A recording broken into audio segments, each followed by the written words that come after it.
Recently, I've been watching a lot of reaction content on YouTube, specifically people's reaction to movies I've already seen like Back to the Future or National Treasure. After navigating through many of them, eventually the algorithm suggested to me a video about a movie named Primer, which I learned was made in 2004 on the lowly budget of $7,000. It's a movie that is hailed by many as the definitive time travel movie, so I just had to see it. We're obviously not talking about that movie today, as you may have guessed from the video's title, but watching Primer made me remember how even low production movies by independent directors, filmed in their hometowns and edited in their garage, can be entertaining. And immediately my mind went to an Italian group of people who run an independent filming studio located about 2 hours by car from where I live, specifically in the province of Rovigo, near the area where the Po River flows into the Adriatic Sea. While I had only watched a few things they had made, I decided it was time to track down every single work they put out, no matter how old and cringe it might have been, and finally witness for myself their entire filmography. And now that I finally made it, I wanted to make a video as some sort of love letter to them, as they've been a big part of my childhood and will always remember them fondly.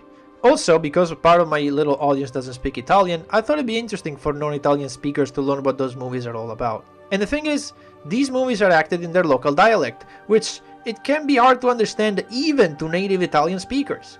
When I started watching them when I was little, I gotta admit I couldn't understand everything that was said. But to their credit, I could still grasp the overall story they were trying to tell. And there are some scenes which deliver comedy without using a single word, so they can be enjoyed by pretty much everyone. Before we delve deep into the movies themselves, I'd like to say that I will only speak in length about 3 of the works they have done, otherwise this video will be incredibly long. I'll be sure to quickly summarize the others, but we'll focus on the 3 that I believe are the most interesting and valuable. So here it is. This is the story of the Taiant Pictures.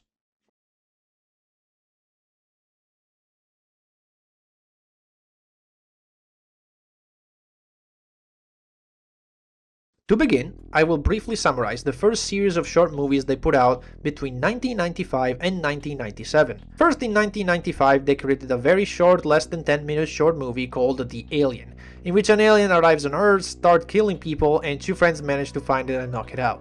The second short story they created, still in 95, was called Rovigo's Way, in reference to the town of Rovigo, head of the province where the group lives. It's a short gangster story about a couple of friends stealing a suitcase full of drugs from another couple of criminals and provoking their anger. Later in 2005, they refilmed the story in Rovigo's Way too.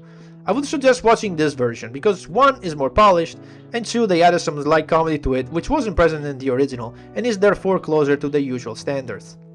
The third short filmed in 1997 is called Treason.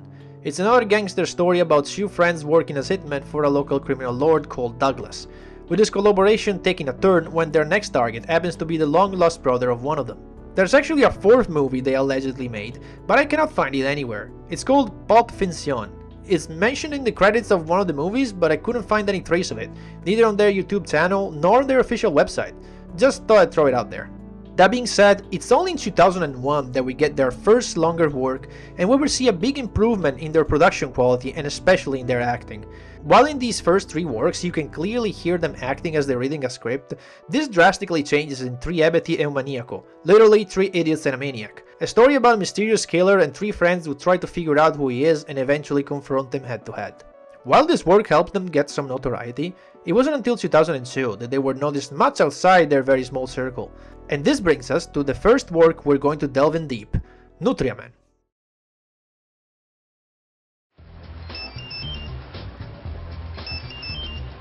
The movie begins with 2 people talking over the phone. One of them is actually the director of all the Taiant Pictures movies, Michele Pezzolato, making his longest cameo in all of his works.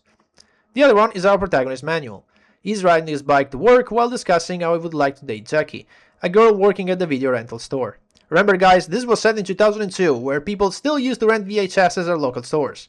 I might have been very young, but I still remember that being a huge deal. His friend discourages him from trying, since Jackie seems to be already in a relationship with local bully type Walter, who would surely not like Manuel's intention. Anyway, at the end of the conversation, Manuel ends up getting lost in the middle of nowhere.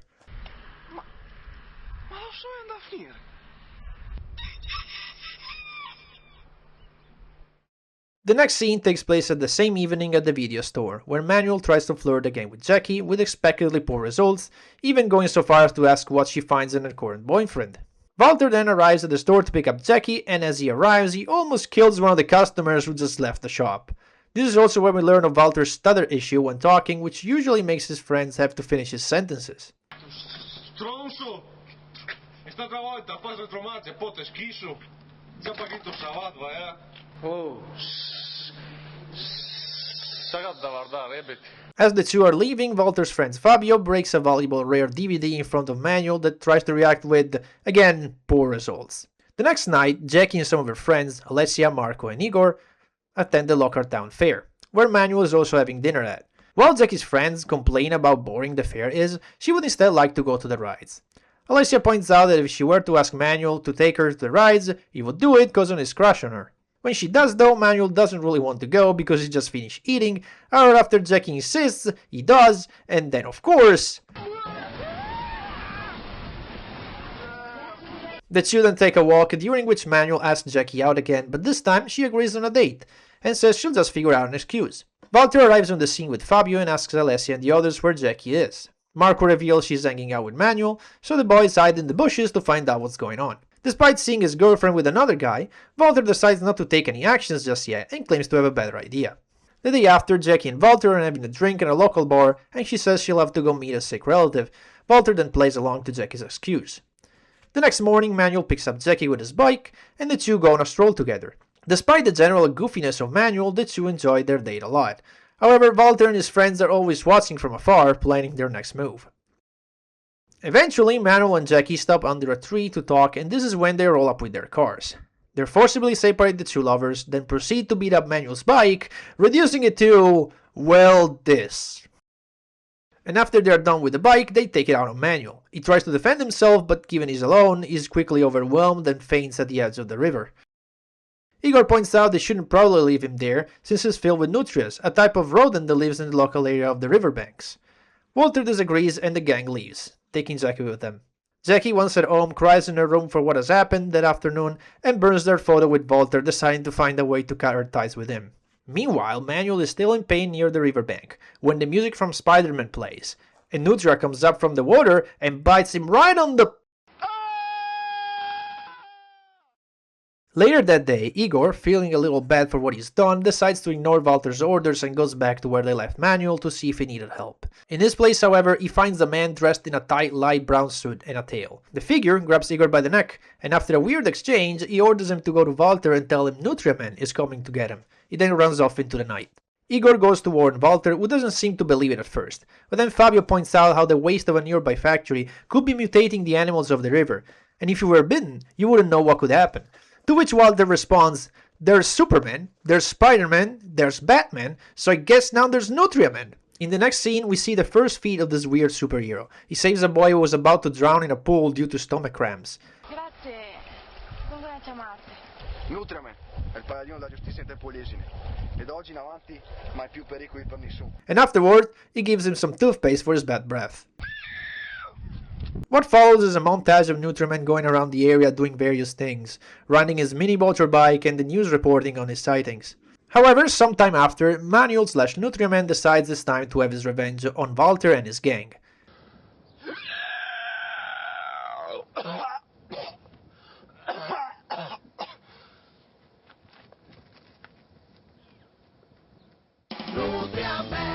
The first one to taste his vengeance is none other than Igor. He busts in with Alessia while they were trying to have sex in an old car in the countryside, removes the car's battery, and proceeds to piss on the car, which apparently has the effect of putting them to sleep.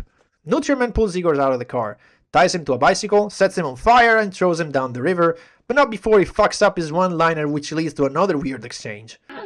Pista la pisa, pasta la pista, la posta le passa. The next night, the gang has dinners to Walter's house and briefly discuss what just happened. Jackie points out how Nutriaman is going to make them pay, but Walter and Fabio aren't worried and claim they're gonna cook him like the rat he is or something. Walter then orders Marco to take Alessia and Jackie back home.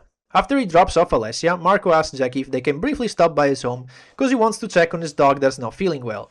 We soon find out that there's no dog at all, and Marco is simply up to no good. However, Nutriaman arrives just in time, ties Marco to the bed, and... well, you can figure it out. After the fact, Jackie and Manuel share a little heart-to-heart on a balcony before he signs off by jumping off the roof, which leaves Jackie stranded and having to walk back home by herself. Walter and Fabio quickly learn what happened to Marco and decide that enough is enough. They rush to Jackie's house and kidnap her to lure Nutriman to them. The day after, they bring Jackie to an island in the middle of the river. They hide and wait for Nutriman to arrive. Once he does, first Fabio confronts him one-on-one. They fight a bit, but Fabio is quickly defeated by Nutriman, or so it seems, because in an unexpected twist, Fabio turns Super Saiyan! No, I'm serious, that's what actually happens.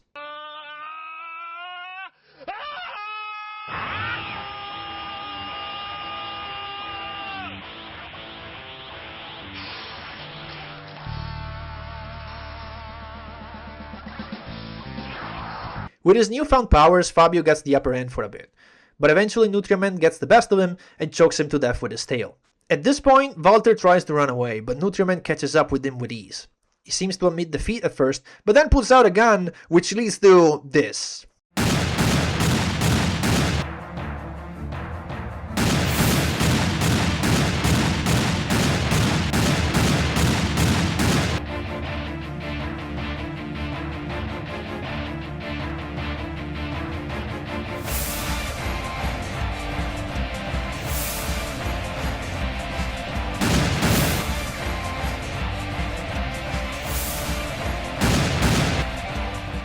And as if we didn't have enough Dragon Ball references, Nutriman finally takes care of Walter by doing this.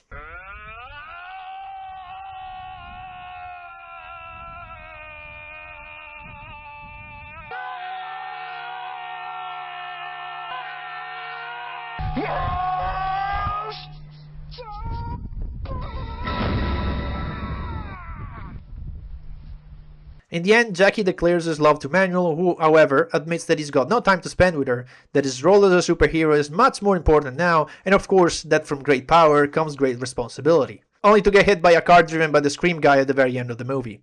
And that's the end of Nutriman. This movie is right now their most viewed work on YouTube, with more than 25,000 views.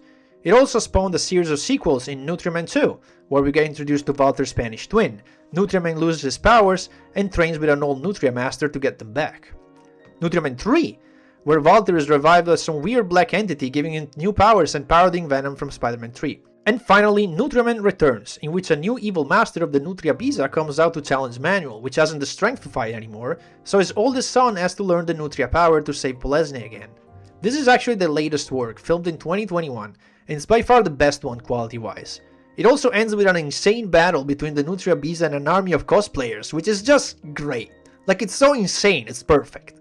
But now we need to take a step back all the way to 2003, when they released a movie that, while not up to their more recent standards, is still my personal favorite, Sfiga. Sfiga, sfiga, va che squadra strana. Before we begin with this one, I need to make something clear. In all the movies, all characters have the same name of the real-life actor.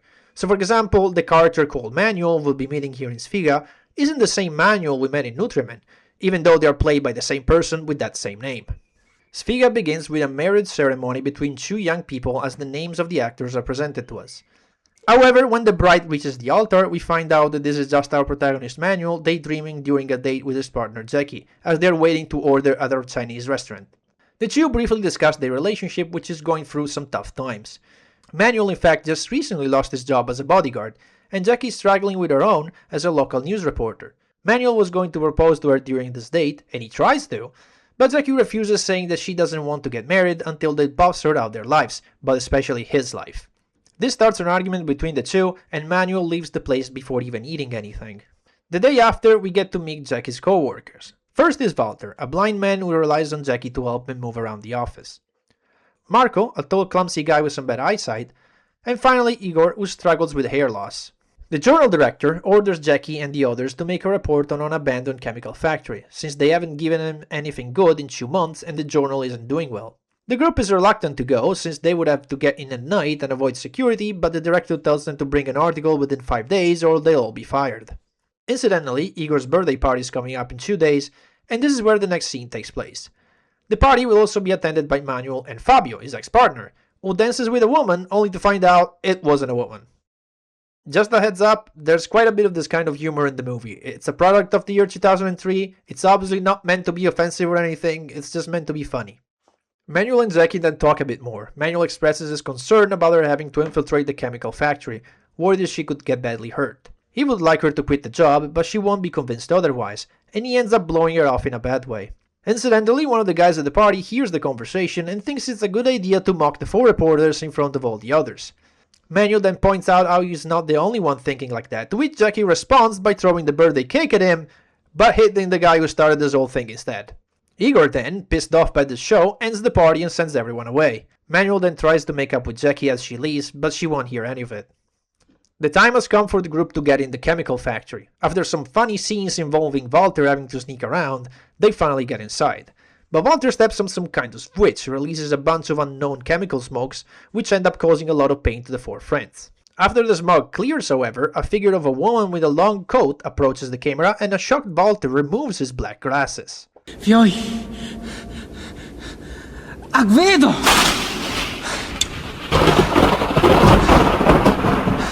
That same night, the 4 head to the director's office, when we can finally see their changes. Walter has gained sight, Marco likewise doesn't need glasses anymore and looks more like a cool guy, Igor has grown long hair, and Jackie just appears dressed with a gothy badass look.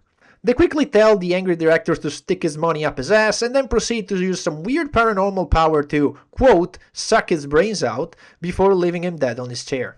The following night, they also look around for the rest of the crew who picked on them at the party, killing them off one by one. The news quickly gets wind of the streak of murders and reports on the fact. Unfortunately, the Italian government won't send anyone to help due to a lack of time and personnel taking too many days off. So the news reporter tries to call on Nutriment for help, but if you watch the previous movie, he was hit by a car and is out of commission at the moment. He then makes a call to arms to create a task force of young men to fend off this new menace. Fabio, having heard the announcement, goes to see Manuel, who is depressed for possibly having lost Jackie for good. After some talking, he convinces him to sign up, for this could be the chance to find a new job and turn both of their lives around. What follows is one of the most funny moments of the movie, when we have the training montage of all the people aspiring to be part of this new team, which will be named Sfiga. A quick addendum for the non-Italian speakers. The term Sfiga is a common Italian slang word meaning bad luck. But in the context of this movie is actually an acronym which we roughly translate to Special Federal Italian Group Anti-Mutants. Because they are only hiring 3 agents, for some reason, all the attendees are put through a series of trials, which I would suggest anyone to watch, because they are represented through small skits with no words, so the humor can be understood by anyone. Needless to say, Manuel and Fabio both passed the selection, along with Raffaele, a guy that we'll find out quickly knew nothing about the whole mutant hunt and was just looking for a way to earn some easy money. Anyway, the 3 are sent on a recon job around the territory, and we get the second montage sequence of the movie of them going on patrol, but mostly messing around, drinking and having fun, with the usual dose of dementia comedy. Although probably my favorite gag of this section is when Fabio goes to the barber shop to get a haircut.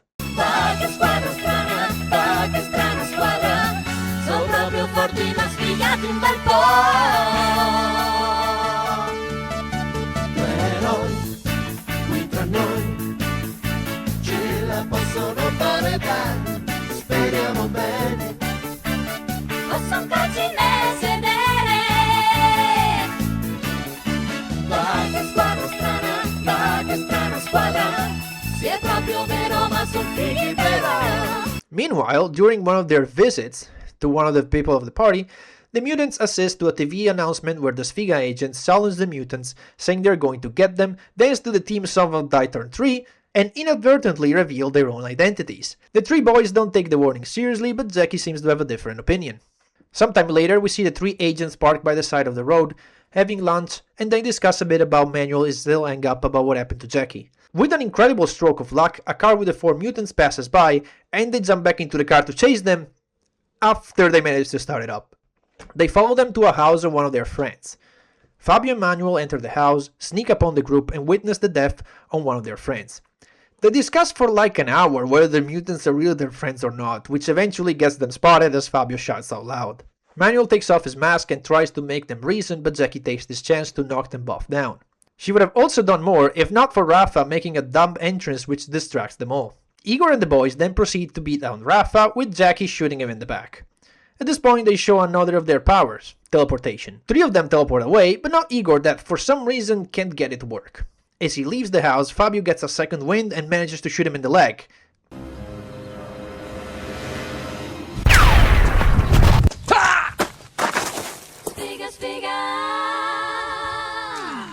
and then shoot him again.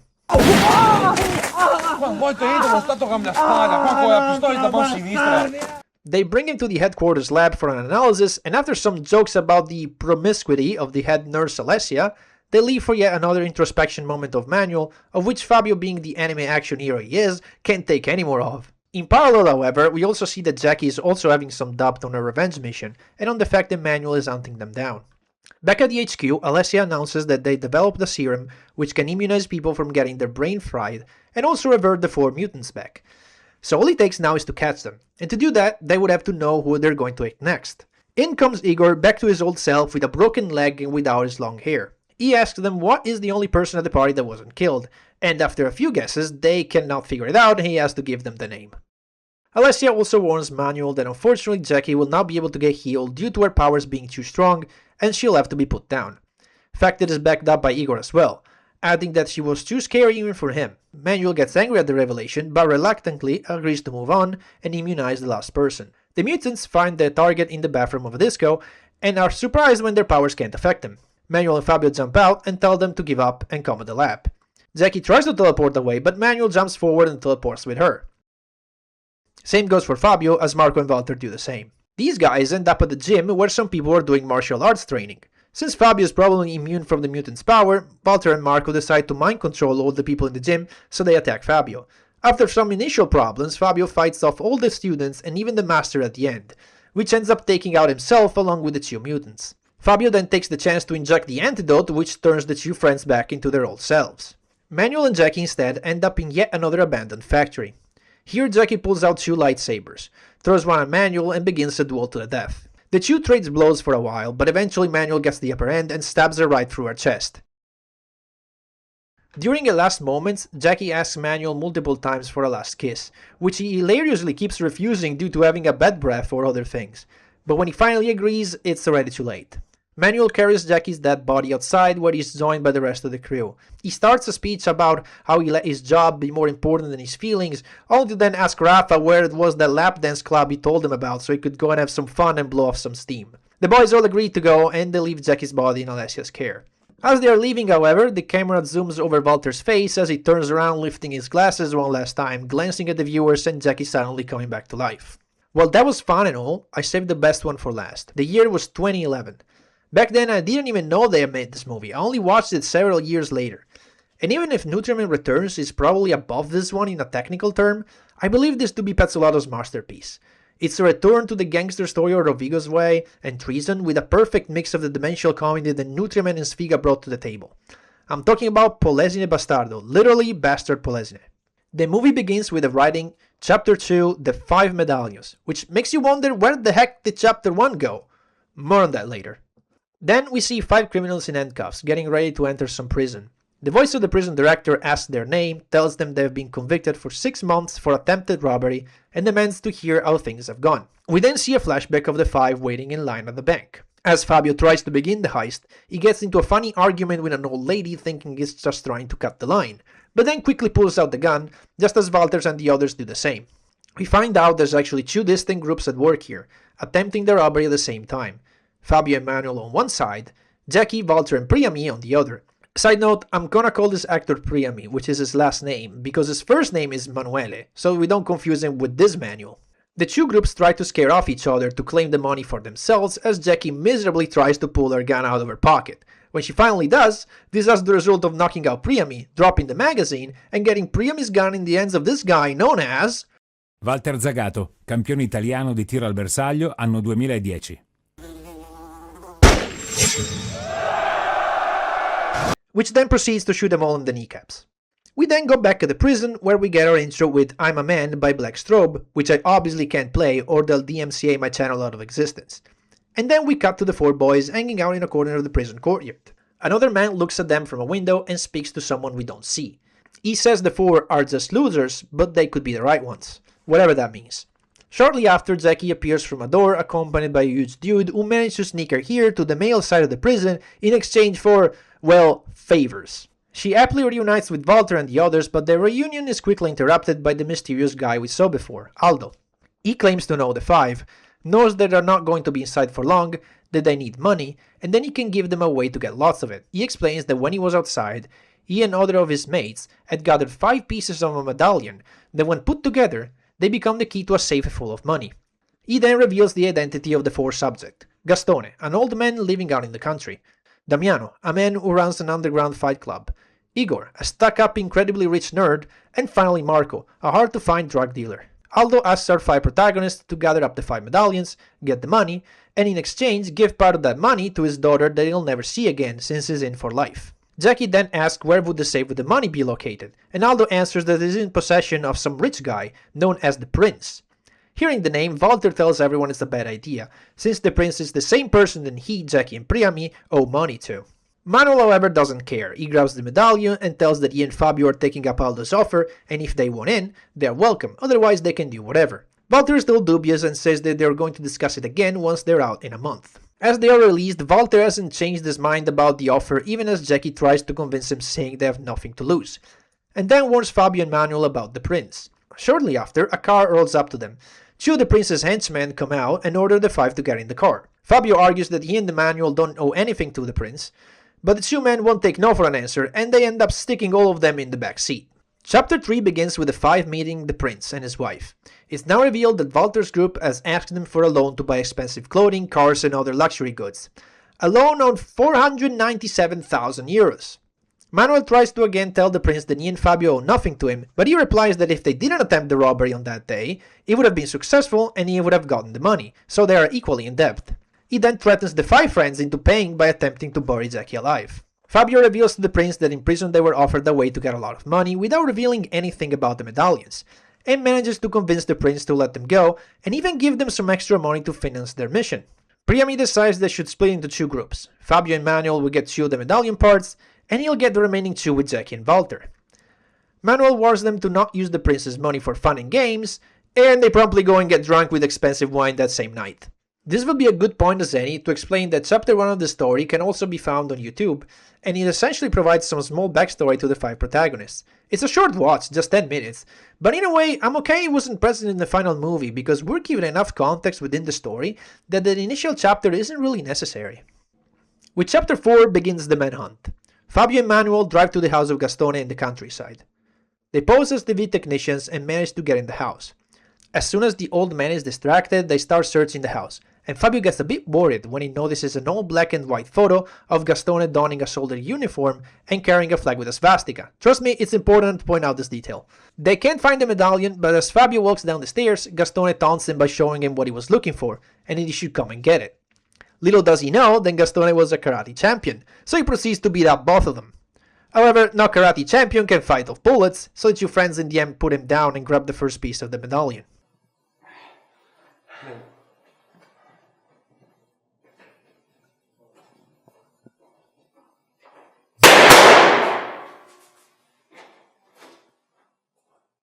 That night, Walter's group heads to the fight club, and they spot their target Damiano, wearing the medallion piece as a necklace. Walter introduces himself and says he's brought a guy who can fight so well he's willing to bet 2,000 euros right now. Damiano accepts, and Priami is pitted into a fight with this guy. He doesn't start well, but Walter wants to up the ante.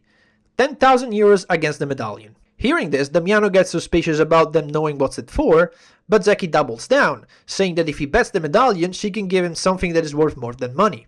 Damiano accepts, and at this point, Walter signals Priami that the deal is done. Priami, being an actually in real life kung fu practitioner, defeats his opponent with ease. Damiano, however, claims that they cheated, refuses to hand over the medallion, and sends everyone away. As he's preparing to drive away, Jackie jumps in the car, shoots him in the head, and retrieves the medallion. Easy. In chapter 5, we see Jackie flirting with Igor on Facebook and getting set up for a date, during which they plan to find the piece of the medallion, while Fabio and Manuel head to a bar to get info on the drug dealer Marco. They have to deal with an old drunk man at the entrance trying to talk to them about how you turn pigs into sausages and a bunch of other crap that the barman puts them through to see if they're not cops. But eventually they secure a meeting with Marco on a train station, and even get a sample of the drugs he sells. Afterward, as they're leaving, they get jump scared by the pig guy who comes out of nowhere from the back seats of the car. That same night, Jackie is eating out with Igor who's geeking out on her, and she can barely take any more of this nerdy talk. She manages to convince him to leave early and head to this place. However, Igor doesn't bring her to his home. Instead, they head to a pier where he's got a fancy boat docked. Walter is fed up with his girlfriend hanging with this guy and decides to take action. However, he and Priami are stopped by Igor's huge dog and they are forced to stay out of the ship. Meanwhile, Jack is trying to find the gun to off Igor but realizes she left it in the car. She tries to buy time and delay the inevitable, but eventually she gives up after she sees the medallion piece hanging out in the bedroom. After the two are done, she gets out of the boat visibly traumatized and asks the other two for the gun, who at this point have befriended the dog. She then takes out Igor for good. The day after, Fabio and Manuel are waiting in front of the train station and decide to try out the drugs, which has this effect.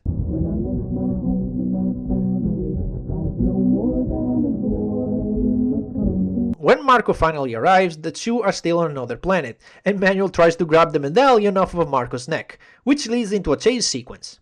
Unfortunately for them, Marco was known as a very fast football player, so the chase ends up going on for a very long time. Only for Marco to be hit by a car incidentally driven by Priami. And with that, all the pieces of the medallion are now accounted for. Chapter 6 starts at the prince's villa, where he is holding a pool party with a bunch of girls. The group breaks in and ruins the party, also thanks to the prince's wife, who came along with the two bodyguards. After some banter between the two, Manuel and Fabio decides it's time to stop messing around and shoot the two bodyguards.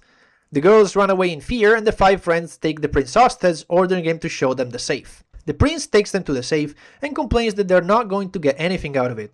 It's just some old junk his father left him and was never able to get rid of it. The five friends each take out one of the medallion piece and Manuel does this.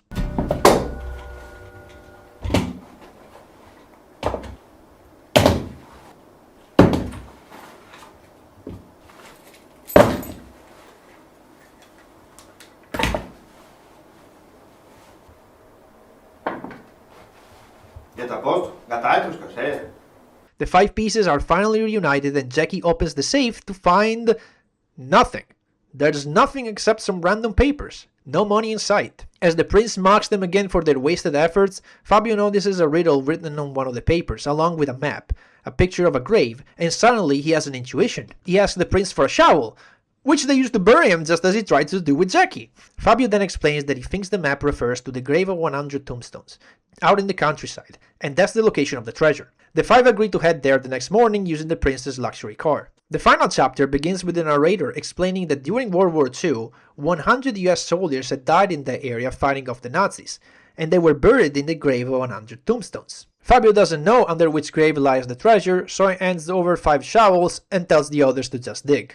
Then Priami turns around, holds them at gunpoint, saying, "In this world, there's two kinds of people, my friend.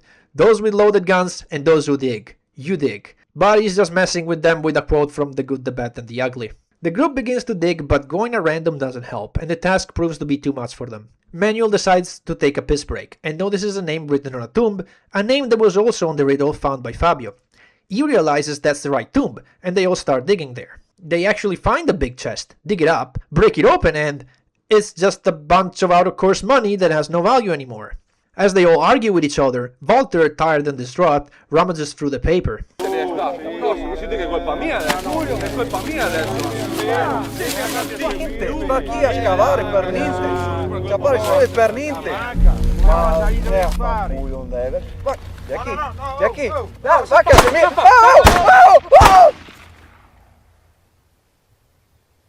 In a shocking plot twist, Jackie turns on the whole group. Then shortly, a guy comes up to them, who's revealed to be Aldo, the criminal who told them about the medallions in prison. He and Jackie reveal to Walter their whole plan. Aldo lied about his life sentence. He and Jackie plotted to get the other 4 to retrieve the 4 pieces of the medallion and find the treasure with little effort. He explains that the painting at the Louvre is just a copy, and this is the real one. It was stolen from the French during World War II, hidden here in this grave and never recovered afterwards. See, I told you that the picture in Gastone's house was important? Walter then goes on a cold, deep monologue on how money won't give them happiness and how Jackie's and Aldo's relationship is empty and based purely on materialism, lies, and deceit. But to nobody's surprise, Jackie doesn't care and shoots him right in the head, then leaves with Aldo and the painting. But wait! Turns out Fabio, Manuel, and Priami were wearing body armor, because Fabio had a hunch Jackie was planning to backstab them. He also reveals that he rigged the car with explosives and proceeds to blow up the car, Aldo, Jackie, and the painting. The 3 then tell Walter to get back up, but Priami sees he was shot in the head and there's nothing they could do. To which the 2 friends answer, "It's not like we could have predicted everything. Look at it this way. 3 out of 4 survived." And that's how the movie ends. And that's also where this video has to come to an end. I hope you enjoyed this deep dive into the works of the small group of indie filmmakers who have accompanied me through my teenage years and beyond by making me have a good laugh with all their works. Maybe one day I'll be able to thank them in person, but for now this video will have to do. Thank you all the Taiant Pictures for the amazing work you've done so far and for what you have in store for the future. Thank you all for watching this video, and as usual, see you all in the next one.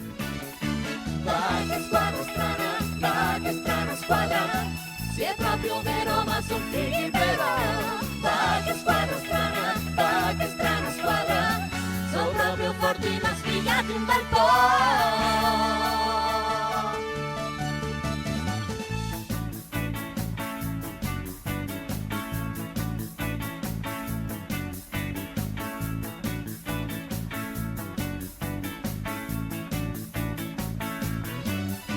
Va che squadra strana, va che strana squadra. Se è proprio vero ma son fighi